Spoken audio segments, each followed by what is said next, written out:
New this morning, huge news. Russell Wilson and the Seahawks agree on a contract that makes him the highest paid player in NFL history. A 4-year deal, $140 million with $107 million guaranteed. Joining us now on the phone is NFL business insider Andrew Brandt, former vice president with the Packers and a longtime agent for all the stars as well.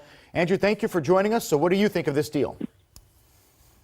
Yeah, always a pleasure, Steve. I think my analysis without actually seeing the deal is that, you know my saying, deadline spur action, and Wilson and his agent's deadline made a deal happen here.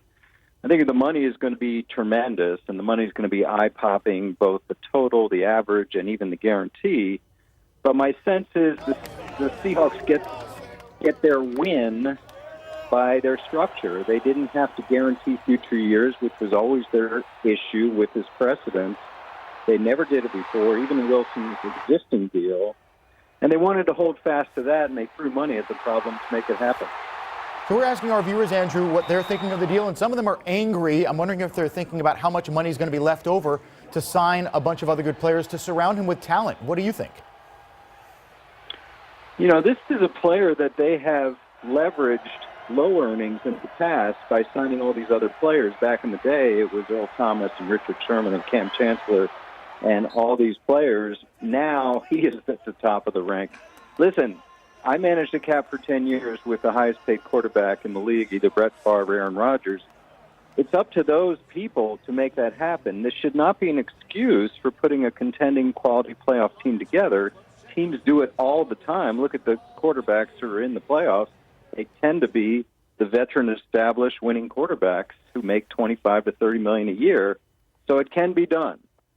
So next up here for the Hawks, Bobby Wagner and Frank Clark, two key pieces of the defense. What do you think happens with those two now that Russ is done? Well, every team's got to prioritize, you know, who their next target is, and maybe it's one of them, and maybe they have a structure in mind. The great thing for the Seahawks, again, I'm assuming they got the structure. Now, I know the money's crazy, but they're not guaranteeing past the first year. They're not funding future guarantees. None of this stuff you heard about tying cap percentage to the salaries or anything like that. And they can use that precedent with Wagner, with Clark, with whoever. Just comes down to a dollars negotiation. And they'll prioritize one or both of those and get that done as well. As you know very well, no rest now for John Schneider and Pete Carroll. Off-season workouts underway with the Seahawks, and Russell Wilson is locked up. Andrew Brandt, thank you so much for joining us on short notice here on King 5. Pleasure, Steve.